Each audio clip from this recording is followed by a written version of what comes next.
नबियों के नबी तेरी शान है। आपके सामने मैंने सूरह हुजरात की आयत नंबर 1 खोली है। तो आज ज़रा सूरह हुजरात की चंद आयत की रोशनी में डिस्कशन शुरू करते हैं। तो पुराना क्वेश्चन तो नहीं किसी का?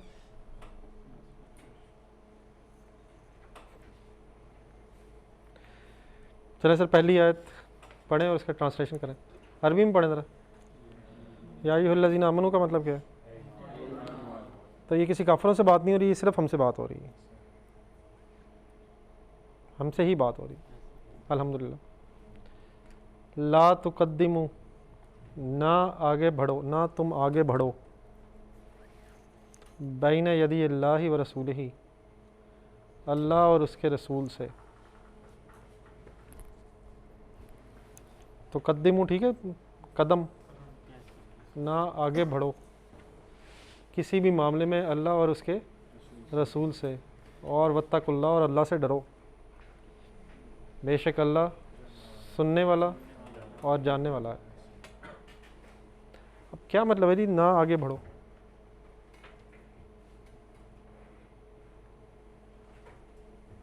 किससे आगे ना बढ़ो? क्या मतलब, कैसे? एक अल्लाह ताला का, अल्लाह रसूल का हुक्म है, एक हमारे ख्यालात हैं, हमारे जज्बात हैं, हमारे एहसासात हैं, हमारा दिल है, हमारी ख्वाहिशात हैं। वो किसके ताबे रहनी चाहिए? ये किससे कहा जा रहा है? ईमान वालों से कहा जा रहा है। किसके ताबे रहना है? ताबे सुना है कभी लफ्ज़? किसके अंडर रहना है? ठीक है, तो आगे ना बढ़ो और डरो। अल्लाह ताला ने छूट तो दी है दुनिया में, अल्लाह ताला उसी वक्त शायद ना पकड़े। आगे बढ़ने की कोशिश करो, हो सकता निकलने की कोशिश भी करो, हो सकता निकल भी जाओ, तो वक्ती तौर पर तो अल्लाह ताला छूट दे देता है, लेकिन फिर इंसान पकड़ा जाता है। अब ये जो आयत है, इसका हमारी इनफरादी ज़िंदगी में भी और हमारी एज अ माशरा होल, एज अ होल, हर जगह इसकी एप्लीकेशन है। मसलन जब भी हम कोई इंडिविजुअल अपनी ज़िंदगी में कोई इनफरादी काम करें, उसमें भी हमें देखना चाहिए कि अल्लाह रसूल का हुक्म क्या है। इसी तरह फॉर एग्ज़ाम्पल माशरे में अगर कोई काम हो रहे हैं, माशरा बनाया जा रहा है, हुकूमत बनाई जा रही है, तो इवन मुसलमानों की हुकूमत का काम भी क्या होगा कि अल्लाह और रसूल के जो अहकामात उसके अंदर है। ना हमें इंडिविजुअली उससे आगे बढ़ने की कोशिश करनी है, और ना ही मुसलमानों को कलेक्टिवली, मुसलमानों के कलेक्टिवली जो माशरे में काम हो रहे हैं वो अल्लाह और रसूल के हुक्मों से आगे हों। और अगर हैं तो डेफिनेटली अल्लाह से फिर डरना चाहिए हमें। अल्लाह का अज़ाब किसी वक्त भी आ सकता है। अब अगर हम इसे पाकिस्तानी कॉन्टेक्स्ट में देखें तो आपने सुना होगा शायद, पाकिस्तान का एक आइन है, नहीं एक आइन, कॉन्स्टिट्यूशन ऑफ पाकिस्तान, उसमें सबसे पहले कॉन्स्टिट्यूशन ऑफ पाकिस्तान में लिखा हुआ है कि कोई भी लॉ नहीं बनेगा जो repugnant to the Quran and Sunnah. आपने शायद इस तरह से लफ्ज़ सुने हो, तो वो इसी शायद आयत से ही लिया गया है।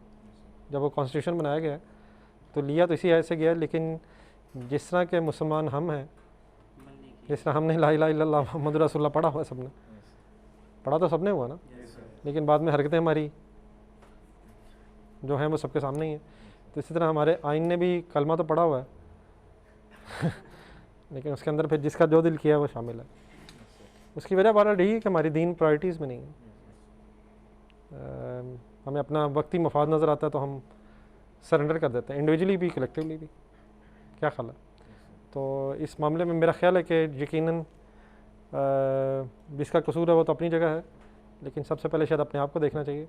शायद जैसे हम हैं वैसे हमारा माशरा है, वैसे ही हमारा मुल्क है। दिल तो हमारा बड़ा करता है कि हमारा मुल्क वो हो जाए और वो हो जाए, लेकिन कभी हमें ख़ुद भी सोचना चाहिए ये मुल्क किन लोगों से मिलकर बना है। क्या ख्याल? तो शायद हमारी जो पर्सनल लाइफ्स हैं उनकी बेहतरीन रिफ्लेक्शन है जो आजकल हमें नज़र आती है। वो तो बड़ा नज़र आती है ना हमें, वो लड़ रहा है, उससे लड़ रहा है, उससे लड़ रहा है, लेकिन अब ठंडे दिल से कभी हम सोचें तो हमारे घरों में भी ऐसे ही हो रहा है, दोस्तों में भी ऐसे ही हो रहा है। कोई किसी बात सुनने को तैयार ही नहीं है, हर बंदा अपने आप को सही समझ रहा है। हालांकि होना क्या चाहिए, अगर मुसलमान में कभी इख्तलाफ हो भी जाए तो उसको देखना ये चाहिए कि कुरान और सुन्नत की रोशनी में कौन सही है, और फ़र्ज़ करें अगर दोनों ही गलत हैं वो दोनों मान लें, तो ये गलत है वो मान लें। तो गलत और सही का क्राइटेरिया जो है वो मेरी और आपकी ख्वाहिशात नहीं है, वो अल्लाह का और रसूल का हुक्म होना चाहिए।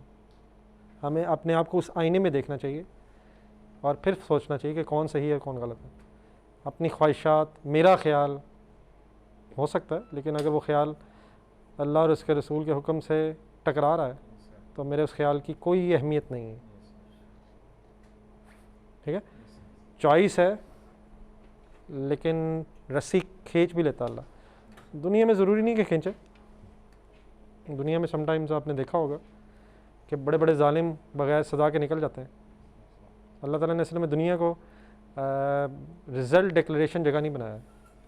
यहाँ एक खुली छूट है। अगर फ़र्ज़ करें यहाँ कोई जालिम जुल्म करे और साथ ही उसका हाथ पकड़ा जाए, उसका हाथ टूट जाया करे, तो फिर तो वह शायद टेस्ट ही ख़त्म हो जाएगा। तो अल्लाह ताला देखना ये चाहता है कि जो अपनी फ्री विल से सरेंडर करता है, फ्री विल से अल्लाह से कोई डर रहा ही नहीं। ये एक छूट मिली हुई है, लेकिन क़यामत वाले दिन सबके सामने आ जाएगा। ठीक है, तो हमारे लिए क्या हुक्म है कि हुक्म से अहकामात से आगे ना बढ़े। नंबर 2, या अय्युहल्लज़ीना आमनू, दोबारा फिर हमसे खिताब है। या अय्युहल्लज़ीना आमनू ला तरफ़अू अस्वातकुम फ़ौक़ा सौतिन नबी, मत बुलंद करो अपनी आवाज़ें नबी की आवाज़ पर सल्लल्लाहु अलैहि वसल्लम। पहले हम ज़रा ट्रांसलेशन कर लेते हैं, फिर ज़रा इसको मैं एक्सप्लेन करता हूँ। ट्रांसलेशन समझ आ गई? है ईमान वालो, ना ला ना बुलंद करो, तुम अपनी बुलंद करो अस्वात सौत आवाज़, अपनी आवाज़ें नबी की आवाज़ के ऊपर। वला तजहरू लहू बिलकौली का जहरी बाज़िकुम, और ना उस तरह से बात करो जिस तरह से आपस में तुम एक दूसरे से कर लेते हो। नीचे ज़रा इंग्लिश में देख लें। Nor speak loudly to him as you do to one another, मतलब जिस तरह सहाबा से कहा जा रहा है ख़ास तौर पर कि दोस्त होते हैं एक दूसरे में तो फ्रैंकनेस होती है, तो फ्रैंकनेस में बात करने का स्टाइल और होता है। लेकिन अगर कोई बड़ा हो, कोई बुज़ुर्ग हो, तो उसमें स्टाइल एक डिफरेंट होता है, एक अदब का स्टाइल होता है। तो मैं अभी एक्सप्लेन करता हूँ, पहले मैं सिंपल ट्रांसलेशन कर रहा हूँ। तो हुज़ूर सल्लम की आवाज़ से ना तो आवाज़ बुलंद हो और ना ही उनसे ऐसे बात करो जैसे तुम आपस में कर लेते हो, यानी कि जिस बेतकल्लुफ़ी से आपस में बात कर लेते हो उसी तरह उस तरह से नबी से नहीं होनी चाहिए। अन तहबता, कि ये ना हो, कहीं ये ना हो कि आमालुकुम, तुम्हारे आमाल ज़ाया हो जाए, बल्कि ज़ाया सही लफ्ज़ नहीं, ज़रा ख़तरनाक लफ्ज़ है ये, बिकम वर्थलेस, ये सही है। तुम्हारे अमाल बिल्कुल ज़ीरो हो जाए, ज़ीरो से मल्टीप्लाई हो जाए। अगर कोई भी चीज़ ज़ीरो से मल्टीप्लाई हो जाए तो ज़ीरो हो जाएगी, एब्सोल्यूट ज़ीरो। ये ना हो कि तुम्हारे अमाल ज़ीरो हो जाएं और तुम्हें उसका पता भी नहीं चले। मतलब तुम समझो मैंने कौन सा बहुत बड़ा कोई जुर्म किया है, लेकिन अल्लाह के नज़दीक इतना बड़ा जुर्म है कि जितने तुम्हारे अमाल होंगे वो ज़ीरो से मल्टीप्लाई होकर ज़ीरो हो जाएंगे। तो समझ आई यहाँ तक? अब सबसे पहले हम इसको जिस दौर में आयत नाज़िल हुई उस वाले से बात कर लेते हैं, और बाद में फिर हम डिस्कस करते हैं कि आजकल के इस दौर में जिसमें हमारे सामने हुज़ूर उस तरह से नहीं है मौजूद, तो आज के दौर में इस वक्त इस आयत की रोशनी में हमारा बिहेवियर क्या होना चाहिए। तो सबसे पहले तो ये, जब आयत नाजिल हुई होगी तो उस वक्त सहाबा थे हुज़ूर सल्लल्लाहु अलैहि वसल्लम के साथ, और डेफिनेटली सहाबा के हवाले से हम ये नहीं एक्सपेक्ट कर सकते कि खुदा न खास्ता वो कोई तौहीन का एलिमेंट, लेकिन बहरहाल वहाँ मुनाफिकीन भी मौजूद थे, एक वार्निंग दी गई है, और शायद फिर सारी रोज़े क़यामत तक इस कुरान में महफूज भी रहना था। तो नाजिल तो वहाँ हुआ है, लेकिन आज तक के दौर में भी एप्लीकेबल है। तो वहाँ अगर हम देखें तो वहाँ तो प्रैक्टिकली डेफिनेटली जो हज़रत वसल्लम की महफ़िल में आते होंगे उनको तो क्या कहा जा रहा है कि जब वह से बात करें तो मतलब आहिस्ता मीन्स डिसेंट, शायद यहाँ डिसेंटनेस ज़्यादा है, शायद मतलब आहिस्ता इतनी कि आवाज़ ही ना है ये भी नहीं है, लेकिन वो एक होता ना कि आवाज़ में बात करते हुए एक अदब व एहतराम, ठीक है, तो वो शायद मलहूज़ खातिर रखना चाहिए।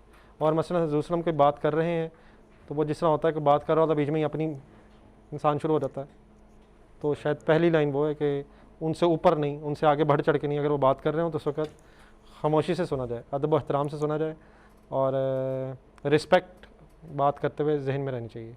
अब इन आयात के बाद सहाबा इतने डर गए थे कि एक सहाबी रज़ियल्लाहु तआला अन्हु के बारे में आता है कि उनकी आवाज़ थोड़ी सी भाई होती है ना, बाई नेचर ही इंसान कुछ लाउड होती है, तो उन्होंने हुज़ूर सल्लल्लाहु अलैहि वसल्लम की महफ़िल में ही आना छोड़ दिया कि कहीं खुदा ना खास्ता मतलब मेरे से कोई तौहीन ही ना हो जाए, मतलब मैं ना चाहते हुए भी, क्योंकि आगे अल्लाह ताला ने फरमाया क्या है कि ये ना हो कि तुम्हारे सारे अमाल ही ज़ीरो हो जाएँ। ये किसे कहा जा रहा है? ये कोई हमारे अमाल की बात नहीं हो रही, जिन्होंने इतनी बड़ी बड़ी कुर्बानियाँ दी हैं उनके बड़े बड़े अमाल की बात हो रही है। तो हमारे तो अमल पता नहीं हैं भी कि नहीं पहले, तो अगर हैं भी तो उनके सामने को शायद ना होने के बराबर है। तो वो मतलब जिस तरह की रिस्पेक्ट मसलन मतलब वो करते थे, तो उसमें कुछ सहाबा ने आना ही छोड़ दिया। फिर डेफिनेटली दूसरों ने बुलाया और फिर ज़रा मतलब हौसला भी दिया कि मतलब इसका ये है कि शायद वो एक तौहीन या आगे बढ़ने का एटीट्यूड नहीं होना चाहिए। अब ये तो होगी इस दौर के एंगल से। आज के दौर में डेफिनेटली हुज़ूर सल्लल्लाहु अलैहि वसल्लम हमारे सामने फ़िज़िकली तो नहीं है, तो इसकी जो उलमा तशरीह करते हैं ये है कि आजकल के दौर में अगर कभी भी कोई हदीस सुने आप, तो हुज़ूर सल्लल्लाहु अलैहि वसल्लम की बात ही है। तो कभी भी ये एटीट्यूड नहीं होना चाहिए कि ये कैसे हो सकता है।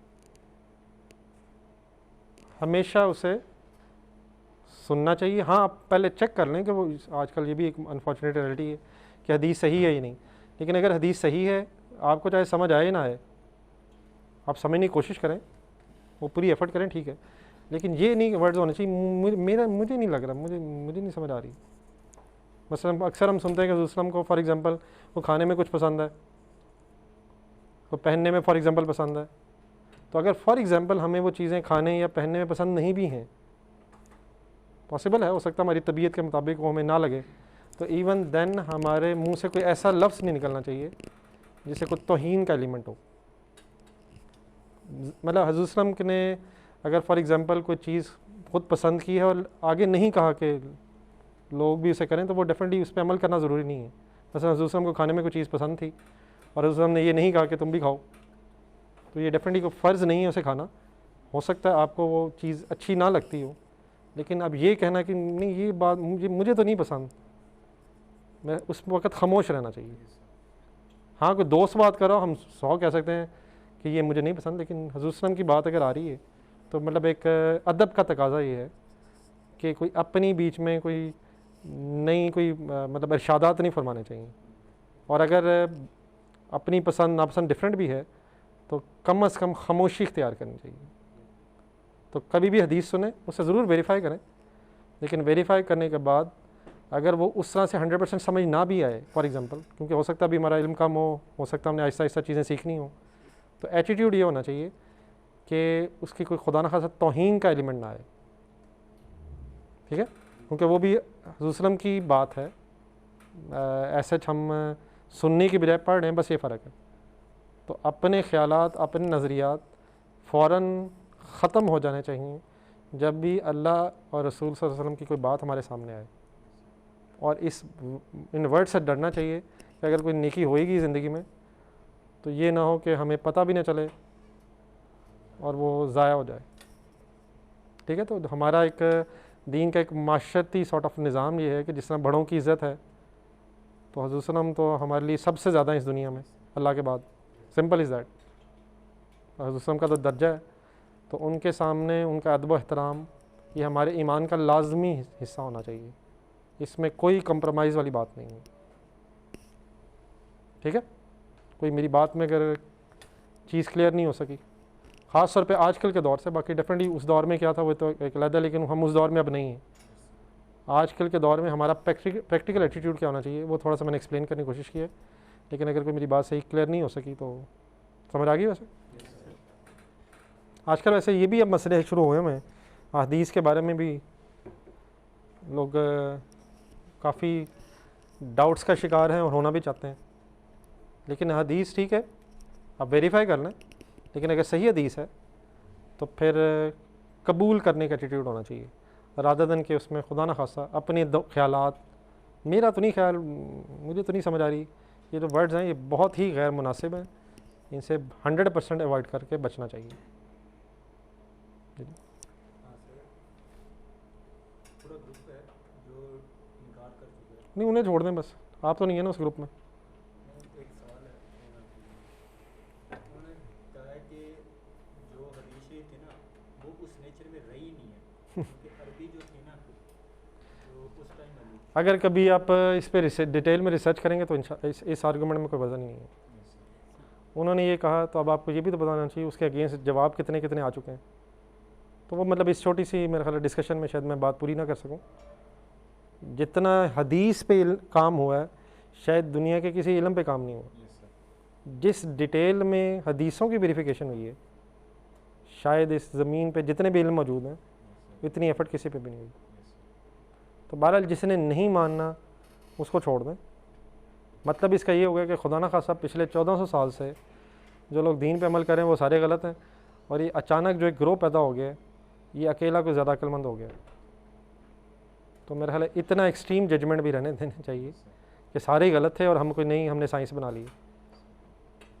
ठीक है, तो इस तरह के फितनों से बचने की अशद ज़रूरत है, लेकिन वो तभी आप बच सकेंगे जब थोड़ा सा हमारा पहले अपना खुद से इल्म होगा। आप वन साइडेड चीज़ें सुनते रहेंगे तो मुतासिर हो जाएंगे। आपको पहले सही दीन समझ लेना चाहिए, फिर ही आप उनकी बातों को निगेट भी कर सकते हैं और उससे बच भी सकते हैं। तो इस वक्त उसकी बात सुनना, उसकी बात सुनना, ये जो हज़रत मौलाना मोबाइल हैं नहीं, इस हवाले से भी हमारे उस्ताद हैं।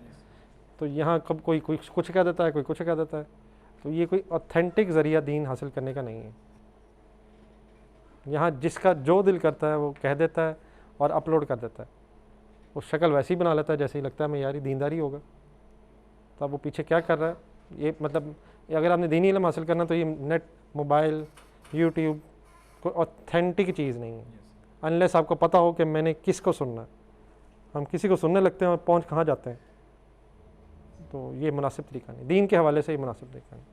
आपने मोबाइल यूज़ करना है तो मेरे ख्याल दीन के हवाले से रहने दें, बाकी चीज़ें ठीक है। क्योंकि सही इल्म मैं नहीं समझता कि आप रैंडमली बैठ के हासिल कर लेंगे। वहाँ पहले पता होना चाहिए, मेरे नज़दीक तो मोबाइल ऑन करने से पहले पता होना चाहिए मैंने कहाँ जाना है,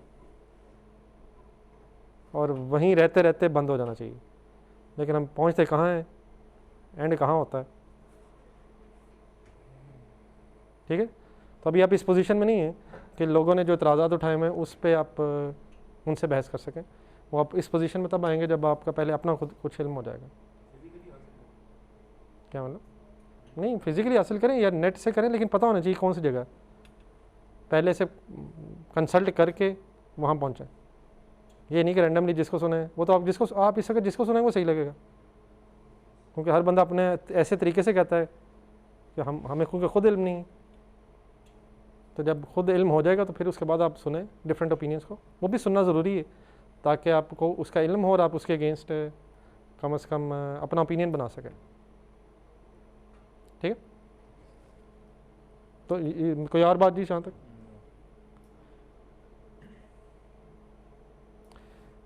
फिर उसके बाद चलें फिर आगे। यहाँ तक क्या बात होगी जी, 2 रिवाइज कर लें।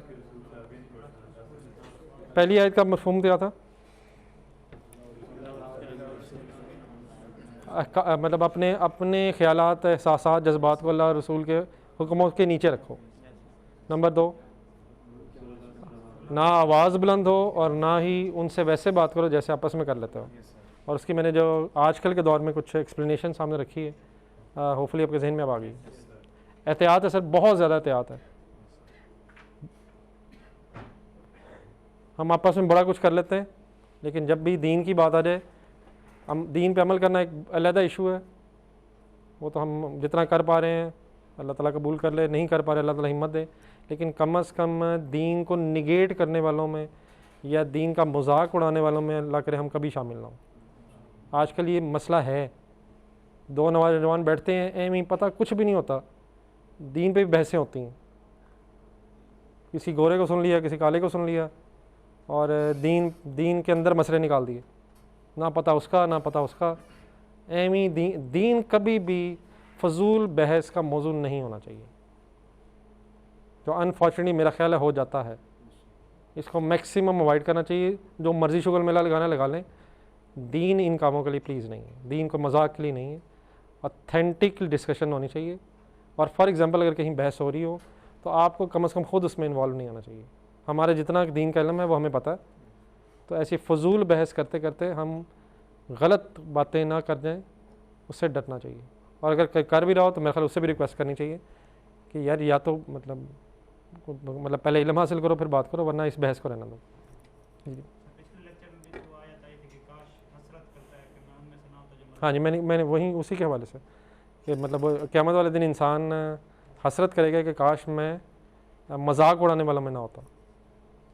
तो अनफॉर्चुनेटली ये मजाक उड़ाने वालों में ना चाहते हुए भी, और सम टाइम कुछ लोग हैं जो जानते बूझते मजाक उड़ा रहे हैं। तो अल्लाह ताला ने खुली छूट दी हुई है, मैंने जिसने आपको पहले कहा, खुली छूट इस चीज़ की अपनी मर्ज़ी से इंसान अपने राइट और रॉन्ग का डिसीजन ले। बहरहाल अल्लाह ताला ने कॉन्सिक्वेंसेस बता दिए हैं, बाकी इंसान की मर्ज़ी है वो कितना अमल करना चाहता है। ठीक है, तो इस पर डरना चाहिए। दीन मजाक नहीं है, अमल नहीं कर रहे वो एक अलग इशू है, लेकिन कम अज़ कम मजाक उड़ाने वालों में किसी सूरत भी शामिल होने की ख्वाहिश तो बड़ी दूर की बात है, नज़दीक भी नहीं ऐसी जगह पहुंचना चाहिए।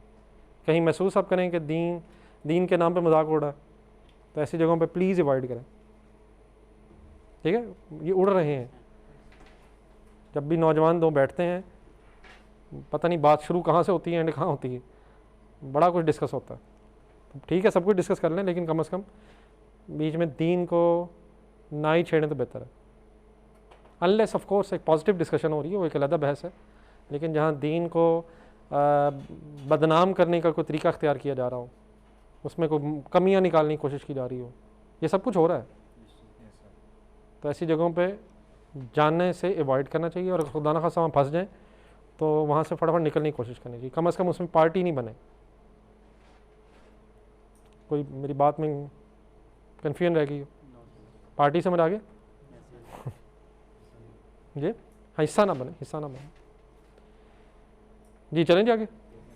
देन फिर उसके बाद नेक्स्ट आयत ये है कि बेशक इन लज़ीना यगुज़, मतलब फिर सहाबा में से अब डेफिनेटली लोगों जो सहाबा कराम थे उन्होंने अपनी आवाज़ें, इस आयत पहले भी शायद मतलब पस्ती होंगी, लेकिन इसके बाद जब उनका और पॉजिटिव एटीट्यूड आया तो अब इसमें उनकी तारीफ़ अल्लाह ताला ने बयान की है कि बेशक वो लोग जिन्होंने अपनी आवाज़ों को अल्लाह के रसूल सल्लल्लाहु अलैहि वसल्लम के सामने पस्त कर लिया है। Indeed those who have lowered their voices in the presence of Allah's messenger are the ones whose heart has, मतलब उन के दिलों को अल्लाह ताला ने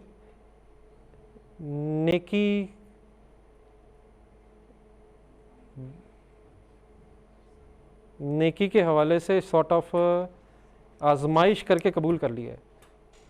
यानी कि अल्लाह ताला ने उनके दिलों को तकवा के लिए पसंद सॉर्ट ऑफ कर लिया है। यानी कि मीन्स तकवा की एक सॉर्ट ऑफ डेफिनेशन ये है कि अल्लाह के नबी के सामने अपनी आवाज़ों को पस्त कर लेना। देखिए, इंसान की अपनी तबीयत होती है, दूसरे बंदे की बात ज़रूरी नहीं है कि आपको 100% एक्सेप्टेबल हो, लेकिन एक्सेप्टेबल ना होने के बावजूद मान लेना और अपने आप को सरेंडर कर देना, ये कोई आसान काम नहीं है। हम जब भी अल्लाह के नबी सल्लल्लाहु अलैहि वसल्लम की बात सुनते हैं तो हमने उन्हें कभी फिज़िकली नहीं देखा है, हमारे लिए वो एक सॉर्ट ऑफ सुपर ह्यूमन है। लेकिन ज़रा थोड़ा सा सहाबा की ज़िंदगी में जाएं, उन्हें एक इंसान के तौर पे भी हुज़ूर सल्लल्लाहु अलैहि वसल्लम नज़र आते थे। ठीक है, उनके लिए अपने ही जैसे, फिज़िकली अपने जैसे इंसान की बात मानना कोई इतना आसान भी नहीं था। मसलन आजकल के दौर में अगर किसी बंदे की बात आपको माननी पड़े तो ये इतना आसान नहीं होता है। ठीक है, वो गैब की बातें, हुज़ूर सल्लल्लाहु अलैहि वसल्लम भी गैब की बातें करते थे। तो अगर उस दौर में हम देखें तो उनके सामने एक इंसानी शक्ल में हुज़ूर सल्लल्लाहु अलैहि वसल्लम थे, तो उनकी हर बात के सामने सरेंडर कर लेना गैब पे था। उन्होंने देखा था कि ये अल्लाह के नबी पे सल्लल्लाहु अलैहि वसल्लम पे हज़रत जिब्राइल अलैहिस्सलाम को किसी ने आते देखा था, वसल्लम कहते थे तो वो मान लेते थे। तो ये आसान तो नहीं है। फ़र्ज़ करें आजकल के दौर में किस तरह को कह रहा हूँ, नहीं जो कह रहे हैं मतलब तो मतलब ये है कि अल्लाह ताला ने सॉर्ट ऑफ डिफ़ाइन ये कर दिया है कि उन लोगों के दिलों में तकवा मौजूद है जिन्होंने अल्लाह के नबी के सामने अपनी आवाज़ों को फिर पस कर दिया। अब ये एक सॉर्ट ऑफ मुहावरतन भी है बात मतलब ये नहीं कि बोलते हुए उन्होंने किया, उनका एटीट्यूड ही ये हो गया कि सॉर्ट ऑफ सरेंडर कर दिया रसूल के सामने। ये समझ आ रही मेरी बात? आवाज़ पस करने का मीनिंग क्या है कि बस जो उन्होंने कहा हमने मान लिया, जो उन्होंने कहा मान लिया। तो हमारे सामने हज़रत सल्लम जो है वो फिज़िकल हमें कभी नज़र नहीं आया, तो हम उन्हें एक सुपर ह्यूमन के तौर पे हमेशा देखते हैं। तो हमारे लिए कंपैरेटिवली उनकी रिस्पेक्ट करना ज़रा आसान है एज़ कम्पेयर्ड विद दैट कि जब आपको अपने साथ कोई देखें, जिस तरह हज़रत सल्लम के रिश्तेदारियाँ में तो थी। हज़रत सल्लम किसी के वालिद थे, बाकी भी तो चचा भी, उनके चचा भी थे, उनके फूफियाँ भी थीं वगैरह वगैरह, ये सबके साथ रिश्ते भी तो थे, लेकिन वो सारे रिश्ते पीछे थे। और सबसे ऊपर कौन सी चीज़ थी कि हज़रत सल्लम अल्लाह के नबी हैं, ठीक है। वरना इंसान अपने रिश्तेदारों से तो बड़ी बेतकल्लुफ़ भी कर लेता है, लेकिन अल्लाह के नबी का जो स्टेटस था रसूल होने का, वो सबसे ज़्यादा बुलंद था उनके लिए। इसलिए शायद उनके लिए रिस्पेक्ट करना शायद पॉसिबल हो गया। वरना अगर वो भी उन्हें अपने जैसा इंसान समझते तो अपने जैसे इंसान के साथ फिर बात करते हुए समटाइम्स बिहेवियर भी डिफरेंट हो जाता है, ठीक है। तो इस आयत में फिर अल्लाह ताला ने जिन लोगों ने फिर ये एटीट्यूड इख्तियार किया कि अपने आप को सॉर्ट ऑफ हज़रत के सामने सरेंडर कर दिया, उनको फिर तकवा की एक सनत दी है, और उनके लिए फिर कहा है कि उनके लिए मगफिरत भी है और उनके लिए बहुत बड़ा अजर भी है।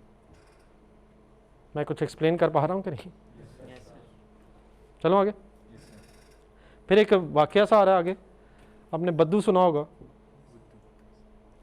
हज़रत सल्लम के दौर में कुछ देहाती लोगों को कहते हैं वैसे, अब कुछ हज़रात आप में से सॉरी देहाती भी होंगे, तो मैं सबको नहीं कह रहा, लेकिन नॉर्मली ये एज़ कम्पेयर्ड विद आजकल के दौर के, मैं खैर शहरी लोगों की बात नहीं मैं करता, लेकिन इट इज़ नॉर्मली अज्यूम्ड कि जो कंपैरेटिवली जो पढ़े लिखे लोग होते हैं वो थोड़े से ज़्यादा डिसेंट होते हैं, थोड़ा सा उन्हें बात करने का, अदब से बात करने का थोड़ा सा ज़्यादा शायद पता होता है। तो अगर इस दौर से हम बात करें ना ही करें तो बेहतर है हम उस दौर में वापस चले जाते हैं। ये बद्दू जो थे, आप समझ जैसा मदीना शहर था उसके इर्द गिर्द के देहाती इलाकों में रहते थे, तो ये भी ईमान ले आए, इनमें से भी कुछ लोग ईमान ले आए। फिर ये हज़रत सल्लम के पास आते थे मदीना में, और हज़रत सल्लम को से आके फिर अपने मसले डिस्कस करना चाहते थे। तो उनका फिर अपना स्टाइल था, वो घर के बाहर से जिस तरह आप दोस्तों की आवाज़ लगा देते समटाइम्स, दरवाजे के बाहर से खड़े हो गए। एक होता है कि प्रॉपर आप बेल देते हैं या नॉक करते हैं, और फिर नॉक करने का हमारे दीन में तो हमें नॉक करने के भी आदाब बताए गए हैं कि 30 दफ़ा अगर कोई ना निकले तो वो उसका राइट है कि वो चाहे ना निकले, और बाद में आप गिला भी नहीं कर सकते कि यार मैं 3 दफ़ा दरवाज़ा खड़काया तो बाहर ही निकले। पहली बात तो शायद जब भी आप किससे मिलने जाएँ उससे पहले परमिशन लें कि मैं इस टाइम आ जाऊँ, बगैर बताए जा ही ना। फिर अगर चले भी जाएँ तो डिसेंट तरीका ये है कि उसे मतलब दरवाज़े पे नॉक करें, 3 दफ़ा से ज़्यादा अलाउड नहीं है। वो ना आए तो आराम से बग़ैर अपने जहन में उसके कोई गलत मतलब या गिल्टी फील किए वापस आ जाएं, और बाद में गिला भी ना करेंगे यार मैं तेरे का आ रहा है ऐसे तो हमारा दिन तो यहाँ तक हमें समझाता है। तो वो आते थे जिस तरह और हज़रत सल्लम के जो घर था उसके बाहर आके आवाज़ें लगाना शुरू हो जाते थे कि अल्लाह के नबी बाहर निकले, और फिर डेफिनेटली जिस तरीके से वो कहते होंगे वो भी बहुत महज़्ज़बाना तरीका नहीं था। तो अल्लाह ताला ने फिर सॉर्ट ऑफ उन्हें समझाने की कोशिश की है कि इन्नल्लज़ीना युनादूना मिन वराइल, अब हज़रत सल्लम जिन घरों में रहते थे हुजरात कहा गया है, हुजरों में, हुजरा तो मेरा ख्याल है वर्ड सुना होगा आपने। तो indeed most of them who call out to you O prophet, अब वो आके कहते थे मैं बल्कि रहने देता हूँ, मेरे ख्याल में सुना तो हुआ मैंने, लेकिन मुनासिब नहीं है वो जिस तरह बोलते थे। From outside your private quarters have no understanding of manners, मतलब अल्लाह ताला खुद कह रहा है कि वो जो आगे आपको आपके घरों के बाहर से पुकारते हैं ऊंची आवाज़ में, वो उनमें से अक्सर जो है एक अकल वाले नहीं हैं, अक्सर हम ला याकिलून। उनको ये कहा जा रहा है कि अगर वो सब्र करते यहाँ तक कि आप खुद बाहर आ जाते, खुद तशरीफ़ ले आते, तो ये उनके लिए बेहतर था, ठीक है। लेकिन वल्लाहु गफूर रहीम, अब क्योंकि वो उनका स्टाइल ही वो था, शायद उनकी वो तरबियत उस तरह से नहीं हुई थी, तो बहरहाल अल्लाह ताला ने एंड में ये ज़रूर कह दिया कि अल्लाह ताला उनको बख्शने वाला और माफ़ करने वाला है, ठीक है। तो अब ये बीच में एक वाक़या आ गया जहाँ पे वो एक प्रैक्टिकल एग्जांपल थी कि जहाँ अदब व एहतराम को मलहूज़ नहीं रखा जाता था। चलो आगे। देन फिर यहाँ से दोबारा कुछ हदायत आ रही हैं मुसलमानों के लिए ही। ये पूरी सूरत जो है ये या अय्युहल्लज़ीना आमनू के गिर्द घूमती है। इसमें किसी ऐसे शख्स से खिताब नहीं है जो ईमान के का दावेदार नहीं है। तो इन अदर वर्ड्स अल्हम्दुलिल्लाह हम जितने हज़रात बैठे हैं ये हमारे लिए एप्लीकेबल है। तो नेक्स्ट पढ़ें जी। या अय्युहल्लज़ीना आमनू, ए ईमान वालो, इन जाकुम फासिकुन, अगर तुम्हारे पास कोई फासिक आए किसी ख़बर के साथ भी नबाइन, तो पहले उसकी तस्दीक कर लिया करो। कोई ख़बर लेके आए तुम्हारे पास कोई फासिक, तो उसकी तस्दीक करो। ये ना हो कि तुम किसी कौम के साथ जहालत में किसी कौम को जहालत में नुकसान पहुंचा दो और तुम्हें बाद में फिर उस पर नदामत हो। ज़रा इंग्लिश में पढ़ना। O believers, if an evil doer, फासिक की ट्रांसलेशन लिखी, बाकी मैं थोड़ा सा और एक्सप्लेन करता हूँ। Brings you any news then verified, so you do not harm people unknowingly, becoming regretful, बाद में फिर तुम्हें दुख हो for what you have done. अब एग्जैक्टली ये किस कॉन्टेक्स्ट में आयत है वो मेरा ख्याल हमारे लिए इतनी रेलेवेंट नहीं है। आज के कॉन्टेक्स्ट में ये आयत हमें क्या बता रही है? बहुत से मैसेजेस आपको आते हैं, बल्कि मैसेजेस आते हैं या पता नहीं क्या क्या आते हैं, बहुत सी खबरें आपके सामने आती हैं। कहाँ से आती हैं? नहीं, कहाँ से आती हैं वैसे? कुछ नेक लोगों ने ग्रुप्स बनाए हुए तो वो नौजवानों की एजुकेशन के लिए इंफॉर्मेशन देते हैं। सारी दुनिया से आ रही है, क्या ख्याल है? तो हर जगह से आ रही है। हमने कभी ना, हम शायद इस पोजीशन में हम उसकी तस्दीक कर सकें और ना ही हम शायद करते हैं, लेकिन फॉरवर्ड शायद एक सेकंड से पहले लाइक वगैरह पता नहीं क्या क्या, ये फॉरवर्ड ही होता है, क्या होता है? मतलब मैसेजेस फॉरवर्ड होते थे, अब तो मेरा ज़माना वो शेयरिंग होती है। तो क्या ख्याल है, शेयर कर देनी चाहिए? तस्दीक तो हम नहीं कर सकते। अच्छा, मेजॉरिटी के बारे में आपका क्या ख्याल है? मेजॉरिटी न्यूज़ जो आती हैं आपको, आपका क्या ख्याल है, सही होती हैं? क्या मेजॉरिटी न्यूज़ जहाँ से आ रही हैं उसके सोर्स के बारे में आपका क्या ओपिनियन क्या है? मैं ओपिनियन कह रहा हूँ क्योंकि हम एग्जैक्टली शायद वेरीफाई तो नहीं कर सकते कि कहाँ से आ रही हैं। आपका ओपिनियन क्या है कि कहाँ से आ रही होंगी? तो बहुत नेक लोगों से आ रही होंगी, ज़्यादा चांस क्या है? तो वहीं से आ रही होंगी जहाँ वेले बैठे होंगे कुछ। नहीं, मैं कोई स्पेसिफिक बात नहीं करूँगा, स्पेसिफिक आपको सब कुछ पता है, मैं जनरलाइज बात कर रहा हूँ। आपके पास बहुत सी न्यूज़ आती हैं, मैंने सही कहा? मोबाइल की बात हो रही है, बहुत कुछ आता है, ऑथेंटिक सोर्सेस से आता है। नहीं, आपका जहन क्या कहता है? अच्छा, अल्टीमेटली बाद में ये प्रूव होता है कि ये गलत खबरें थी? कभी हुआ ये? नहीं, कभी पता हुआ है कि आपने को खबर पड़ी थी बाद में पता चला गलत है? कितनी % रेशो है इसकी? तो अब हम फ़ौरन क्या करते हैं, हम भी शेयर कर देते हैं। हमें भक्ति तो और बड़ी बनाई उसने ऐसी खबर होती है कि हम मुतासिर हो जाते हैं और हम फिर अपना फ़र्ज़ समझते हैं कि ये सारे दोस्तों के साथ ज़रूर शेयर होनी चाहिए, कोई रह ना जाए। और वो पता नहीं कहाँ कहाँ पहुँच जाती है, लोग अकॉर्डिंगली अपने जहन भी बना लेते हैं। अच्छा, जब ये गलत प्रूव होती है तो वो शेयर नहीं होती, वो रैंडमली बस किसी एक को पता चल जाती है और वो अच्छा। हमारा प्रॉब्लम ये है कि हमें ख़बरें ऐसी चाहिए जिसमें ज़रा मतलब चस्का सा हो, मज़ा आए। अब वो जो होती है ना कि डिनाइल वाली कि नहीं ये खबर गलत थी, तो उसमें किसी का ध्यान नहीं जाता कि अब इसे भी शेयर होना चाहिए। यानी कि फजूलियात तो पता नहीं कहाँ कहाँ पहुँचा दी हमने भी, लेकिन फिर हमारा ये भी फ़र्ज़ बनता है कि अगर हमें पता चला कि गलत है तो फिर हम इसे भी करें, लेकिन वो तो पॉसिबल नहीं है, वो इंसान का एटीट्यूड भी नहीं है। मसलन अगर ये ख़बर मिले कि आज लाहौर में अल्हम्दुलिल्लाह रब्बिल आलमीन कोई एक्सीडेंट नहीं हुआ, तो मेरा ख्याल है कोई इस खबर को पढ़ेगा भी नहीं सही तरह।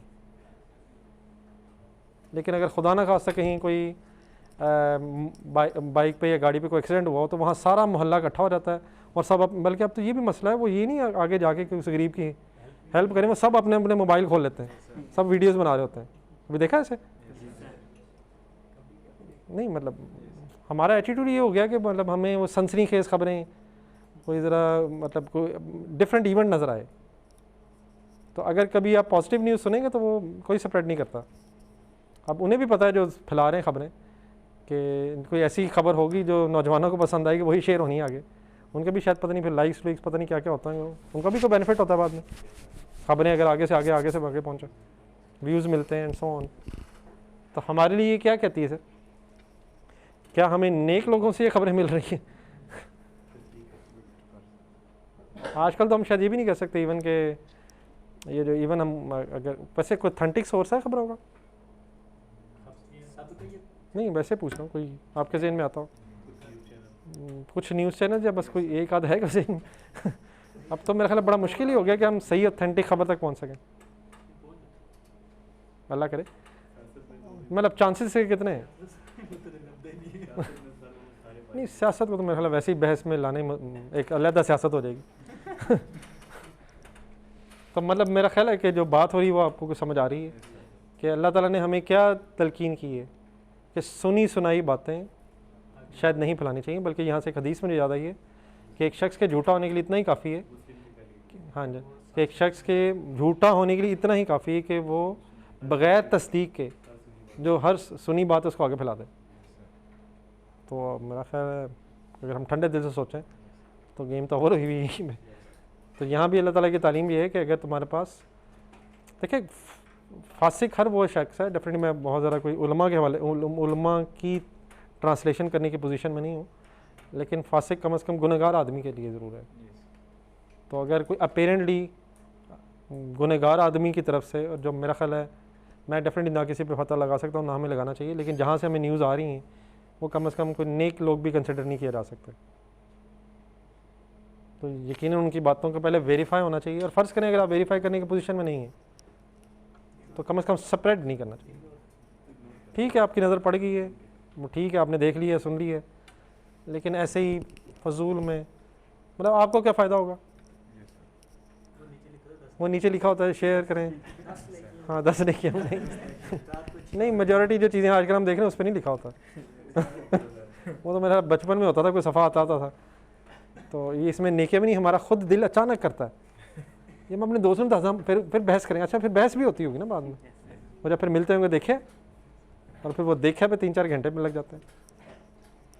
तो बहरहाल unfortunate reality is once again कि ये सब कुछ हो रहा है, लेकिन शायद सही नहीं हो रहा है।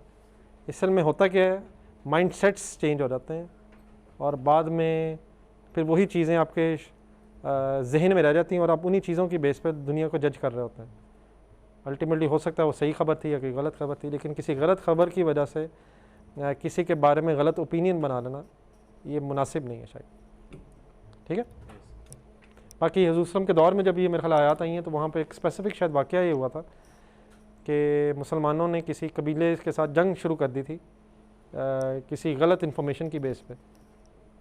तो उस कॉन्टेक्स्ट में अल्लाह ताला ने फिर शायद ये आयत नाजिल की थी।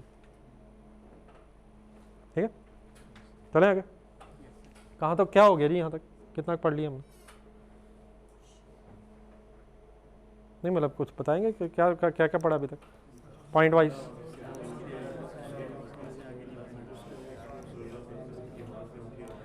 ये सारी चीज़ की जो स्टोरी अभी तक अगर हम इसे सम अप करें यहाँ तक, तो क्रक्स यही है कि अदब व एहतराम अल्लाह का भी और अल्लाह के रसूल का भी, और फजूल बहसों को ख़ास तौर पर अगर वो दीन के हवाले से प्लीज़ 100% अवॉइड करें। और फजूल बहस आपको पता है, ये किसी को बताने की ज़रूरत नहीं, सबको पता चल जाता है कि फ़जूल बहस क्या है। पता है आप लोगों के कौन सी बहस का कोई हासिल नहीं है, लेकिन अनफॉर्चुनेटली अगर दीन पे कभी बात हो तो वही बहसें होती हैं जिनका नेट रिज़ल्ट ज़ीरो होता है। कोई अमल के हवाले से कभी बहस नहीं होती।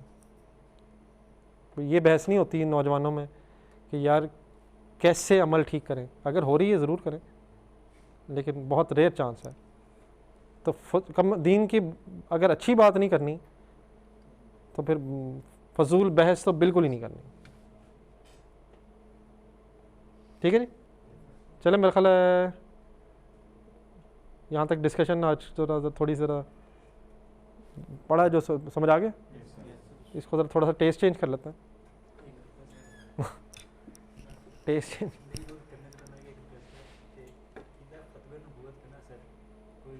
वो मशरफ से मैं कहूँगा वो करवा देंगे।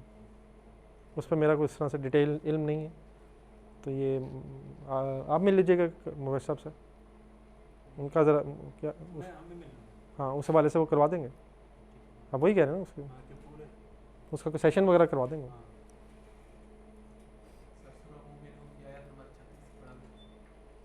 पता नहीं मेरे जहन में नहीं कौन सी है।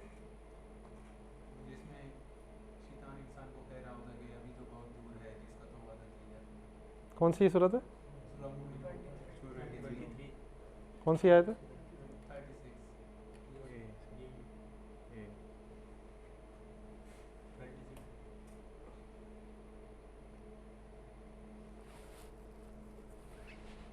शैतान का सबसे बड़ा हथियार ही सर ये है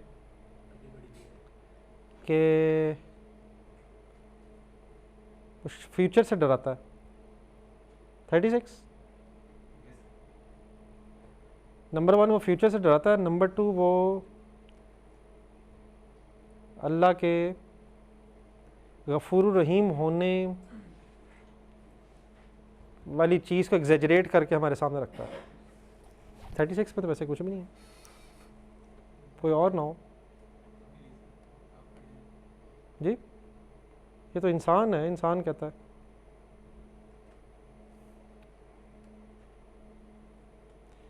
यहाँ तो जो बात हो रही है वो ये है कि ये जो एथियस्ट नहीं है, ये तो एथियस्ट के हवाले से बात हो रही है।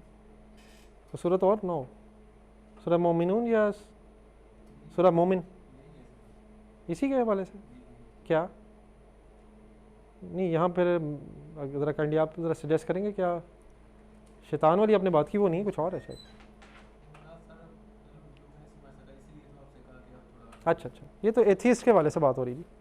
एथियस्ट कौन होता है? नहीं, एथियस्ट जो क्या कहता है? एथियस्ट ये है कि दुनिया बस खुद ब खुद चली है, खुद ब खुद बनी है, खुद ब खुद चल रही है, जब तक ये खुद ब खुद चाहेगी चलती रहेगी, कोई अल्लाह नहीं है। नहीं, वो साइंस नहीं, वो नेचर कहते हैं। लेकिन उनसे अगर कोई ये पूछे भाजन ये नेचर क्या भला है, तो वो कहते हैं बस नेचर है। अगर आप किसी एथियस्ट से पूछेंगे तो वो आप बात करेंगे ना, वो कहेंगे यार मुझे लॉजिकली समझाओ। और अगर आप उससे पूछेंगे कोई लॉजिकल बात तो वो बुरा मना जाएगा। एथियस्ट का प्रॉब्लम ये है। आप उससे कोई भी बात करेंगे कि यार मुझे लॉजिकली प्रूव करो, लेकिन अगर आप उससे सिर्फ ये सवाल पूछेंगे कि यार ये नेचर क्या चीज़ है, तो वो आपसे कहेंगे यार मुझसे फजूल बहस ना कर। नेचर नेचर है। अगर आपसे पूछेंगे कि यार ये, वो कहेगा बिग बैंग हुआ है, अब ये तो वर्ड सुना होगा आपने, तो आप उससे अगर पूछेंगे यार ये क्यों हुआ है, तो वो कहेगा बकवास कर रहा है। हालांकि लॉजिकल सवाल है कि भजन क्यों हुआ, बिग बैंग को क्या तकलीफ थी अचानक। नहीं मतलब, और फिर दुनिया को कोई ऐसा धमाका है जो, धमाका तो है ना ये बिग बैंग, वो कहते हैं धमाका हुआ। दुनिया का कोई धमाका जिससे चीज़ें ऑर्डर में आई हों। धमाका जब भी होता है चीज़ें डिसऑर्डर में जाती हैं, मतलब डिस्ट्रक्शन में जाती हैं। तो ये एक अजीब धमाका है जिसके बाद चीज़ें, सूरज चांद घूमना शुरू हो गए, एक ऑर्डर में आ गए, दिन रात का एक निज़ाम बन गया। फिर एक अगला सवाल ये कि दोबारा क्यों नहीं होता ये? नहीं मतलब बिग बैंग फिर क्यों नहीं हो रहा? क्या वो थक गया एक दफ़ा होके? तो अगर आप इस तरह की बातें करें वो तो बुरा मना जाएगा, लेकिन ख़ुद कहेगा कि मुझे ज़रा लॉजिकली बताओ कि रब कहाँ है। ठीक है, मैंने वैसे थोड़ा सा इंट्रोडक्शन की है। तो ये यरूशलेम के दौर में भी था, जब यरूशलेम कहते थे ये जो हड्डियाँ तुम्हारी, जब ये तुम्हारी हड्डियाँ हैं ये गल, जब वो कहते थे जब हमारी हड्डियाँ गल सड़ जाएंगी तो दोबारा कैसे हम जिंदा हो सकते हैं। तो ये उस कॉन्टेक्स्ट में बात चल रही है। तो मैं इससे पहले कि मैं इधर आऊँ एक जनरल ज़रा डिस्कशन रख देता हूँ जो कुरान में डिफरेंट जगहों पे आती है। अगर आपके सामने कोई ये बात करे तो आप क्या कहेंगे? हाँ, तो अल्लाह ताला ने इसका फिर जवाब ये दिए कि क्या पहली दफ़ा बग़ैर किसी चीज़ से तुम्हें बनाना मुश्किल था, या दूसरी दफ़ा जब फिर भी कुछ ना कुछ होगा, ज़र्रात तो मौजूद ही होंगे ना। आपको पता है जितने भी लोग दुनिया में आए हैं उनकी अगर डेथ हो गई है, जो आज ज़िंदा नहीं भी हैं, तो उनका जो भी कुछ है वो है इस दुनिया में ही। ये आप विजुलाइज़ कर पाएंगे? मसलन फॉर एग्ज़ाम्पल कोई हज़रत आदम अलैहिस्सलाम के ज़माने में कोई शख्स फौत हुआ था, तो उसके जो भी मिट्टी के ज़रात होंगे वो इस प्लेनेट में ही होंगे ना। हवा से उड़ के उधर चले गए हों, उधर चले गए हों, कोई बारिश बुरिश भी बरस गई हो, नीचे चले गए, समंदर के नीचे चले होंगे, कोई मार्स तक तो नहीं पहुँचे होंगे हवा से, कोई चाँद पे पहुँच गए हो। तो सारे इंसान अब हैं इधर ही, सबके जितने भी ज़र्रात हों, अब जितने भी माइक्रो ज़र्रात हो गए हों और भी छोटे हो गए हों, at the end of the day वो हैं यहीं पे। लेकिन हमें फर्स्ट टाइम कैसे बनाया गया? फर्स्ट टाइम उससे भी पीछे नहीं, मतलब नहीं हज़रत आदम अलैहिस्सलाम चले ठीक है, लेकिन मैं अपने बारे में अगर सोचूं तो मैं कहाँ से आया हूँ? मैं कहाँ से आया हूँ? वो भी हमें एक फिजिकल चीज़ नज़र, मैं उससे पहले कहाँ था? मतलब मैं अगर फॉर एग्जांपल 1978 में पैदा हुआ तो मैं 1977 में कहाँ था? एक 100 साल पहले मैं कहाँ था? तो मैं तो ज़ीरो से क्रिएट हुआ हूँ, बल्कि सॉरी क्रिएट नहीं, मुझे किया गया है। मैं क्यों क्रिएट हुआ?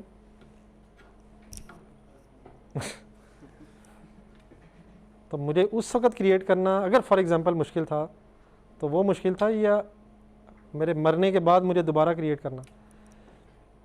किसी मशीन बनाने वाले के लिए पहला कौन सी मशीन बनाना मुश्किल होगा? दूसरी वाली कंपैरेटिवली आसान होगा। तो अल्लाह ताला ने यही आर्गूमेंट दिए। अब डेफिनेटली अल्लाह ताला ये भी कर सकता है हमारे सामने ज़िंदा करके दिखा दे, लेकिन वो तो आजमाइश ख़त्म हो जाएगी। तो इस कॉन्टेक्स्ट, ये मतलब ये उस कॉन्टेक्स्ट में चल रहा है। तो मतलब अल्लाह के हज़रत सल्लम जब कहते थे क़यामत आएगी, तुम्हें उठ के दोबारा खड़ा होना होगा, तुम्हारा हिसाब किताब होगा, तो वो जो नाम मानने वाले थे वो कहते थे ये कैसे हो सकता है कि हमें हमारी मिट्टियाँ हड्डियाँ भी गल सड़ जाएंगी, बोसीदा हो जाएंगी, दोबारा कैसे हमें बना दिया जाएगा? ये तो हमें बड़ा मुश्किल लग रहा है। वैसे मुश्किल काम है नहीं, अगर हम अपने एंगल से देखें तो बहुत मुश्किल है, लेकिन हम किसके एंगल से बात हो रही है अभी? हमने खुद तो नहीं होना। हमें पहले बनाना यकीनन ज़्यादा मुश्किल होगा, लेकिन वो हम देख रहे हैं कि कितना बेहतरीन वो काम हो गया है। हो गया कभी अपने आप पे गौर करें आप, कितने बेहतरीन आप बन गए हैं। 8 अरब लोग इस वक्त कितने बेहतरीन बने हुए हैं, हर एक का जहन अलग है, सोच अलग है। आपको पता है किसी के फिंगरप्रिंट्स भी मैच नहीं करते। पूरी दुनिया में किसी के फिंगरप्रिंट्स एक दूसरे से मैच नहीं करते। और ये सिर्फ ये 8 अरब नहीं, जो इससे पहले वाले थे वो भी। हर जुड़वा भाई होते हैं, उनकी अपनी अपनी आदत है, देखने में एक जैसे लग रहे हैं, किसी का जहन कुछ है, किसी का कुछ है। तो अगर इंसान गौर करे, अपने आप पे गौर करे, तो ये एक मौजज़ा है इंसान। कैसे? आपका दिल एम ही धड़की जा रहा है। कितने लोगों ने इसमें को पंप लगाया हुआ है? चेक करें, मैं लगा हुआ है लगा हुआ है, वो लगा, वो बेचारा धड़की जा रहा है। उसको क्या शौक है? एंजॉय कर रहा है हमारे तो कोई कंट्रोल में नहीं, एम ही लगा हुआ। किसी ने लगाया हुआ, फिर ये रुक जाता है। ये किसी के लिए 20 साल बाद रुक जाता है, किसी के लिए 21 साल बाद, 60 साल बाद। इसे कैसे पता चलता है? तो जो एथियस्ट बेचारे बातें करते हैं ना, वो तो उन पर तरस खाने की ज़रूरत, मतलब काबिल तरस लोग हैं वो। यकीनन हमने अल्लाह नहीं देखा, लेकिन हम में से कितने लोगों ने हवा देखी है? हवा किसी ने देखी है यहाँ पे इस क्लास में? जितने हवा नज़र तो आती है, जब पत्ते हिलते हैं तो पत्ते नज़र आते हैं हिलते हुए, हवा महसूस होती है हमें हवा। हमें कैसे पता चलता है तेज़ होगी हल्की होगी? फॉर एग्जांपल किसी झंडे की तरफ देखा आपने, झंडा लगा हुआ था, हल्का हल्का सा हिल रहा है, कभी तेज़ हो जाती है, महसूस होती है। लेकिन कभी ये कहा कि अब क्योंकि हमने हवा देखी नहीं तो हम इनकार कर देंगे। तो रब भी हर जगह महसूस होता है अगर हम महसूस करना चाहें। मसलन अपने आप पे गौर करें, महसूस होगा। ना देखना चाहें ना सही। आजकल अगर कभी रात को भी इवन देखें तो वो चांद कभी गोल पूरा नज़र आता है, कभी आधा नज़र आता है, कभी कुछ हो जाता है, कभी कुछ हो जाता है। मेरा ख्याल चांद भी इंजॉय करता है, कभी पूरा गोल होके आ जाता है, तो कभी देखें तो सही हम। कभी सूरज जो है सुबह 7 बजे गुरूब होता है सर्दियों में, 7 बजे तुलू होता है, शाम को 5 बजे गुरूब होना शुरू होता है। कभी गर्मियों में जाके 5 बजे निकलना शुरू हो जाता है, 7 बजे जाके गुरूब होता है। इंजॉय कर रहा है, सब कुछ इंजॉय कर रहा है। कभी कोई दरख्त जो है आम निकाल देता है, कभी कोई दरख्त जो है माल्टे निकाल देता है, सब इंजॉयमेंट हो रही है। सेम मिट्टी है, सेम पानी है, वो सारा जो दरख्त है वो उस एक छोटे से बीज के अंदर है, उसके अंदर ही है। तो वो बीज से दरख्त कौन निकाल देता है? खुद ब खुद ही हो रहा है, नेचर। नहीं, वो बार बार नेचर वर्ड यूज़ करेंगे। अगर वो नेचर की जगह सिर्फ अल्लाह कह देंगे तो हमारा उनका डिसएग्रीमेंट ख़त्म हो जाएगा। अब वो अल्लाह कहते क्यों नहीं, ये बात सबसे इंपॉर्टेंट समझने वाली है। आप पढ़ेंगे ना बाहर, आप कभी अगर कभी इत्तेफाक हो तो या कभी यूट्यूब वगैरह पे सुनेंगे आप, वो कहेंगे नेचर ने ये किया, नेचर ने किया, तो नेचर की जगह अगर अल्लाह कर देंगे तो सब कुछ ठीक है। अब वो मानने को तैयार क्यों नहीं है? क्योंकि जब हम अल्लाह कह देंगे ना, फिर हमें अपनी हरकतें ठीक करनी पड़ेंगी। और अगर हम अल्लाह को नाउज़ुबिल्लाह इक्वेशन से निकाल देंगे तो फिर जो मेरा दिल करेगा वो जस्टिफाई हो जाएगा। लेकिन अगर अल्लाह को इक्वेशन में ले आएंगे तो फिर मुझे अपनी हरकतें बदलनी पड़ेंगी। तो क्योंकि इंसान अपने आप को बदलने नहीं चाहता, इसलिए वो बेस्ट तरीका क्या ढूंढता है? रब का इनकार कर दो, आंखें बंद कर लो। अगर फॉर एग्जांपल किसी एथियस्ट को आप ये कह देना कि यार जो तू करेगा ना वही दीन है, समझ आया मेरा सेंटेंस? तो 1 मिनट में अल्लाह मान लेगा। तू जो कर रहा है ना यही दीन है, तू टेंशन ना ले, लग गया रहा, यही दीन है, उसे कोई इतराज़ नहीं है। लेकिन क्योंकि वो जो हम कर रहे हैं वो अलाउड ही नहीं है, अब बदलना पड़ेगा।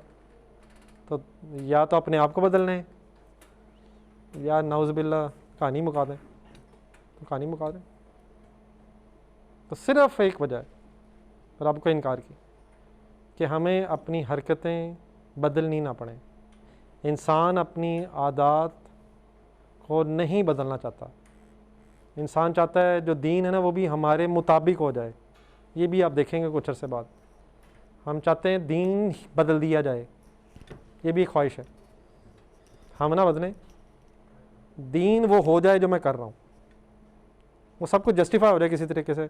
कोई वो कह दे, कोई वो कह दे, कोई फलाने से सुन, हालांकि पता होता है अंदर, मुझे पता होता है कि गुनाह है, लेकिन मैं कभी कहीं जाता हूँ, कभी कहीं जाता हूँ, और फिर ऐसी जगह पे जाके मानता हूँ, और ना मिले खुद बना लेता हूँ। फिर ये कहता हूँ यार मौलियों की पता।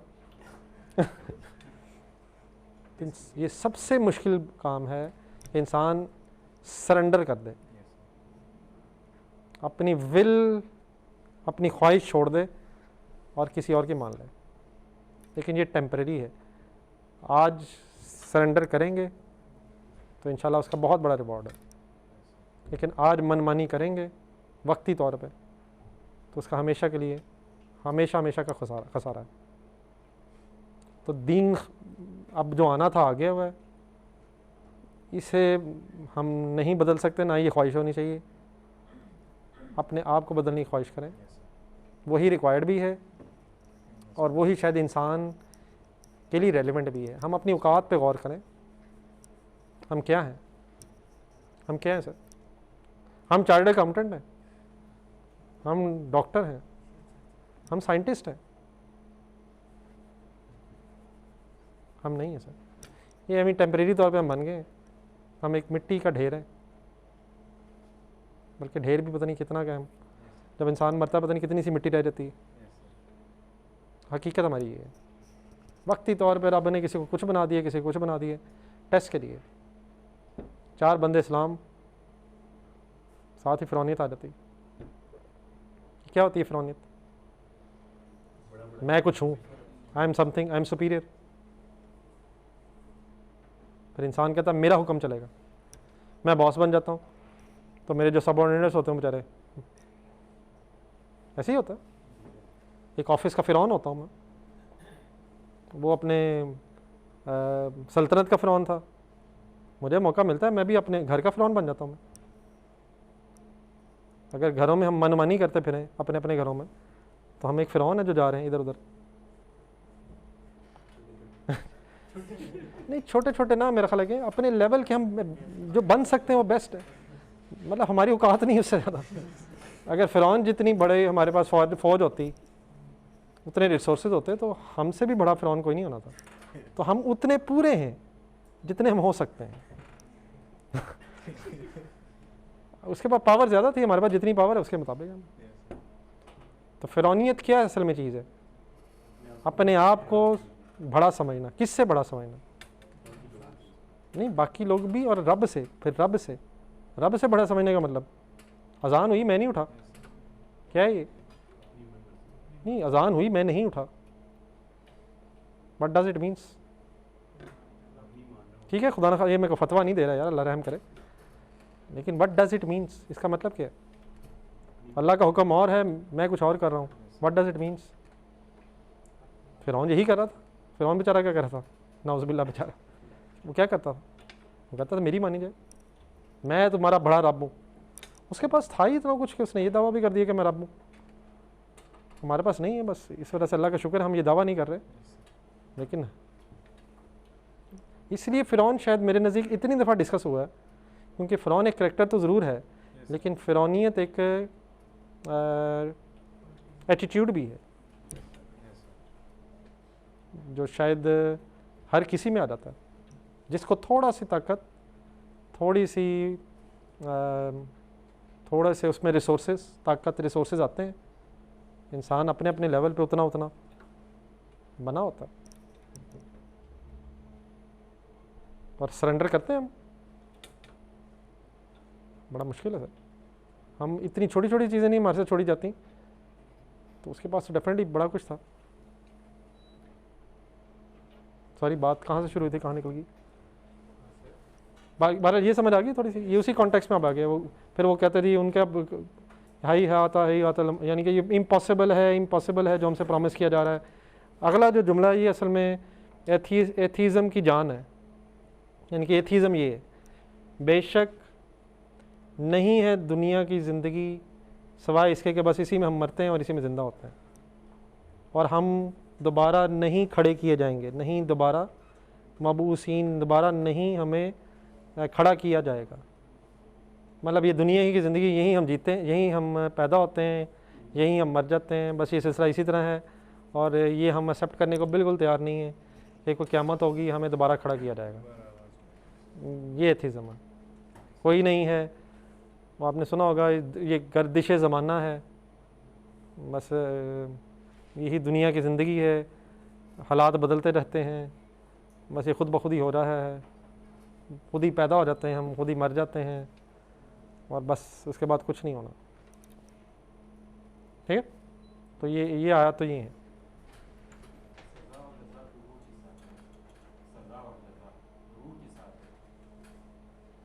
नहीं, वो कुरान पाक में बार बार आता है कि हमें दोबारा आखिरत वाले दिन, क़यामत वाले दिन हमें दोबारा जिस्म मिलेगा, हमें नया जिस्म मिलेगा। ये जिस्म तो मिट्टी में मिट्टी हो जाएगा, ये तो जिस्म इसी दुनिया में बना है, इसी दुनिया में बना है, इस दुनिया में बना, इसी दुनिया में बड़ा हो रहा है और कब्र में जाकर ख़त्म हो जाता है। लेकिन हमारी जो रूह है वो पहुंच जाती है, फिर हमें दोबारा जिस्म दिया जाएगा। नहीं, वो तो आलम बरज़ख में चला। अब ये जो आप बात कर रहे हैं, ये वल्लाहु आलम, अल्लाह बेहतर जानता है, लेकिन एग्जैक्टली किस चीज़ को तकलीफ़ पहुंचेगी, ये मसलन आपको कभी ख्वाब आया? नहीं, कभी कोई भी ख्वाब, नहीं कोई ख्वाब, उस ख्वाब में भी आपको यही महसूस हो रहा था, अगर आप थोड़ा सा विजुलाइज़ कर सकें, आपको उस ख्वाब में खुशी भी महसूस होती है और गमी भी महसूस होती है, हालांकि फ़िज़िकली तो कुछ भी नहीं हो रहा। तो बाकी अल्लाह बेहतर जानता है कि वो कैसे, किस चीज़ पे अज़ाब आ रहा होगा, तो वो तो डेफिनेटली अब गैब की बात है। तो मेरा ख्याल है उस बात पे तो मैं फर्दर अब क्या हो रहा होगा वो तो अल्लाह करे कभी जाऊँगा और अल्लाह ना करे वो हो रहा हो, दूसरा बता दूँगा क्या मतलब वाले दिन कि क्या हो रहा था। इन्हीं चीज़ों पर ईमान लाना हमारा मेन काम है। बहुत सी चीज़ें हम नहीं देख रहे, लेकिन गैब की वो चीज़ें, ये सब कुछ देख के जो फिज़िकल फिनोमिना नज़र आ रहे हैं, अगर ये सब कुछ हो सकता है तो अल्लाह ताला कहना ये चाहते हैं कि तुम ये सब कुछ देख रहे हो, ये सेम पानी से कभी कोई दरख्त बन जाता है, कभी कुछ बन जाता है, सूरज चाँद, ये तुम्हें सब जो नज़र आ रहा है, अगर ये हो सकता है तो फिर वो क्यों नहीं हो सकता? अगर सब कुछ ही अल्लाह ताला दुनिया में दिखा देता फिर तो वो गैब का मामला ही ख़त्म हो जाना था ना। तो बहुत कुछ अल्लाह ने दिखा दिया है, रिक्वायर्ड अब ये है कि अगर ये हो सकता है तो इस पे ईमान लाया जाए कि वो भी हो सकता है जो नहीं नज़र आ रहा। तो वो एग्जैक्टली अब कैसे होगा, ये वल्लाहु आलम, अल्लाह ही बेहतर जानता। लेकिन वो ख्वाब वाली बात कुछ समझ आती, उसमें हम पूरा इन्वॉल्व होते हैं। अगर कोई जहन में आया, हम समटाइम ख्वाब देख रहे होते हैं, अगर याद हो कि ये हुआ था, ये हुआ था, फिर ये भी हुआ था, वो डरावने ख्वाब भी वगैरह वगैरह, तो पूरा उसमें इंसान इन्वॉल्व होता है। हालांकि फ़िज़िकली तो हम किसी साथ वाले को पता नहीं कि क्या हो रहा है हमारे साथ।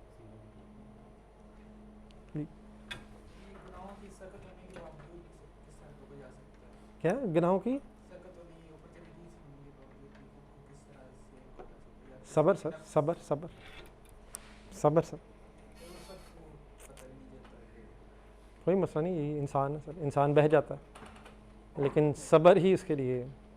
अल्लाह के वादों पे यकीन, आखिरत पे ईमान और सबर, वक्ती सबर, ये मेहनत से आता है, मेहनत करनी पड़ती है, अपने आप को बार बार ये याद दहानी करानी पड़ती है कि ये वक्त गुजर जाएगा। ये सेंटेंस हमेशा ज़िंदगी में याद रखें, ये वक्त गुजर जाएगा, गुजर जाएगा। बल्कि एक बादशाह के शायद वाक़या, पता नहीं वो सच्चा ही नहीं, उसने उसने पता नहीं अपने किसी मुशीर से कहा कि मुझे कोई ऐसा जुमला बताओ कि ना मुझे, क्या कहा था उसने एग्जैक्टली, तो उसे उस सेंटेंस ये बताया गया था, उसके पता नहीं यहाँ लिखा था, अंगूठी पे लिख दिया कि ये वक्त गुजर जाएगा। तो अगर आप फॉर एग्ज़ाम्पल को गम है तो आपकी नज़र पड़े तो आप रिलैक्स हो जाएंगे, खुशी आए तब भी ये नज़र आए तो आप आपे से बाहर नहीं होंगे, बैलेंस रहेंगे आप, अगर क्या जहन में आए। और यही रियलिटी है, बाकी वक्त गुजर जाता है, गुजर रहा है, ना गमों ने रहना है, ना खुशियों ने रहना है, ना हमने रहना, तो बस। लेकिन बहरहाल ये एहसास ही मेरा ख्याल है छोटा नहीं है कि अल्लाह करे एहसास हो जाए कि गुनाह गुनाह हो रहा है। सब्र कब आएगा? जब अल्लाह के वादों पे ईमान यकीन की हद तक होगा। जिस हम दुनिया देख रहे हैं, इसी तरह अगर हम आखिरत को भी विजुलाइज़ कर सकें, जब तक वो नहीं होगा मुश्किल है काम, लेकिन जब अगर वो होगा तो आसान हो जाएगा। लेकिन इवन देन हम इंसान हैं, इधर उधर हो सकते हैं, लेकिन वापस फॉलत पलटने की कोशिश करनी चाहिए, रिग्रेट होनी चाहिए। At the end of the day regret ज़रूरी है, जस्टिफिकेशन नहीं है। मैं नहीं बच सकता, ये दौर है, फलाना है, ठीक है, सब कुछ है, लेकिन रिग्रेट ख़त्म नहीं होनी चाहिए। अगर रिग्रेट ख़त्म होगी तो वापसी नहीं है। अगर मैं जस्टिफाई कर लूँ कि आजकल के दौर में गुनाहों से नहीं बचा जा सकता, फॉर एग्ज़ाम्पल ये मेरी स्टेटमेंट है, इसका मतलब है क्या हो, आप तो बचने का चांस ही ख़त्म हो गया। और अगर मेरी ये स्टेटमेंट हो कि या अल्लाह मुझे बचा ले, तो मैं कुछ ना कुछ तो हाथ पाँव मारूंगा ना यार, कुछ ना कुछ, और हो सकता है मेरे कुछ ना कुछ से अल्लाह ताला हिम्मत और दे दे। लेकिन अगर ख्वाहिश ही नहीं होगी तो ये लेवल ना हो, डरते रहें, गुनाह होते हैं, गुनाह होना इशू नहीं है, उस पर अड़ जाना ये मसला। बहरहाल कोशिश तो ये होनी चाहिए गुनाह ना हो, लेकिन अगर हो जाए तो वापसी फ़ौरन शुरू हो जानी चाहिए। फ़ौरन तौबा करें, सच्चे दिल से तौबा करें, अपनी कमज़ोरी को एक्नॉलेज करें, रब के सामने दुआ करें कुछ ना कुछ शो करें कि आप सीरियस हैं, यकीनन अल्लाह ताला की मदद आएगी। जिंदा कैसे हों, ये कितना सवाल पूछा गया है कि हज़रत ईसा अलैहिस्सलाम के दौर में कि उन्हें ये मौजूद अता किया गया था कि वो जिसने नहीं माना उन्होंने कह दिया था ये जादूगर है। हाँ यहूदियों ने इस मौजज़े को देख के भी ये कह दिया था हज़रत ईसा अलैहिस्सलाम को कि ये जादूगर है। जिसने नहीं मानना उसने नहीं मानना, तो आप वो ना बने जिसने नहीं मानना। नहीं मीन्स हमारा एटीट्यूड ये होना चाहिए कि बात अगर सही है तो ठीक है, अब मैं अमल कर सकूं या नहीं कर सकूं ये एक अलग बहस है। इंसान जब ये सोचते ना यार मैं अमल तो कर नहीं सकता, ये बल्कि ये वर्ड सही नहीं है, मैं अमल तो करना नहीं चाहता, तो देर पर इनकार कर दूँ, ये गलत है। हो सकता है आप अमल ना करना चाहते हो, लेकिन इवन देन गलत नहीं है ये, बस ये एटीट्यूड होना चाहिए। वरना लोगों ने किस मौजज़े का इनकार किया, वो तो आप पूरी हिस्ट्री पढ़ सकते हैं। असल इशू ये है, वो उनको रहने दें, हम अपने आप को सोचें कि हम अपनी आदतें छोड़ सकते हैं। बड़ा मुश्किल है सर, ये बहुत मुश्किल काम है। इसलिए मैं आपको बार बार कहता हूँ ये एज गोल्डन है। इस उम्र में भी आपकी आदत बन रही हैं, तो बनने से पहले ही ठीक कर लें, गलत बनने से पहले सही आदत बना लें। गलत आदत बन जाएं तो छोड़ना क्लोज टू इम्पॉसिबल है। बन रही हैं, अभी दुनिया आपको नज़र आ रही है, तो इसको पहले ही गौर से देख लें, जिधर जाना है उधर पहले ही फैसला कर लें। कहीं गलत रास्ते में चले गए और इन्जॉयमेंट शुरू हो गई, मज़ा आना शुरू हो गया, तो वापसी बड़ी मुश्किल है। ठीक है, तो आदत बनने से पहले गौर से देखें कि ये जो आदत मैं बनाने लगा हूँ ये सही है या गलत है। बहुत देखें, बहुत सारी बन भी गई हुई हैं, उनको छोड़ना मुश्किल हो है। फॉर एग्जांपल अगर किसी को फुटबॉल का शौक़ होगा तो वो आजकल फंसा होगा। नहीं, ये छोटी सी बात मैं कर रहा हूँ, वो रात को 2 भी मैच देखता होगा। सॉरी कितने में 12 में बताया था उसने आपने, तो 12-1 बजे अगर शुरू होता है तो 3 के बजे तो उसने मुकना है। नहीं, 2 वैसे ही मुक गया होना, अगर वो 20s आ जाती हैं तो 3 बज जाने थे। फिर उसके बाद डिस्कशंस भी होती हैं। तो ये जिसको जो भी आदत है वो बड़ा मुश्किल है उसे कर्टेल करना। लेकिन बहरहाल नहीं, मैं ये नहीं अब कह रहा फुटबॉल देखना कोई, आजकल के दौर में तो कोई स्पोर्ट्स एक्टिविटीज़ मेरा ख्याल अगर कोई देख रहा है तो वो मेरा ख्याल ब्लेसिंग है, एज अ फर्स्ट स्टेप। फजूलिया बहुत बड़ी फजूलिया से बच के कंपैरेटिवली बेहतर जगह पे है वो। लेकिन बहरहाल इंसान को एनालाइज करते रहना चाहिए। शायद परफेक्शन की ख्वाहिश होनी चाहिए, और आहिस्ता आहिस्ता जितनी हिम्मत इंसान कर सके उसे और बढ़ना चाहिए उसमें। चले मेरे ख्याल ज़्यादा ही बातें होगी, तो अगर ज़रूरत होगी तो इस पर दोबारा डिस्कशन कर लेंगे। अच्छा चलो, अल्लाह हाफ़िज़।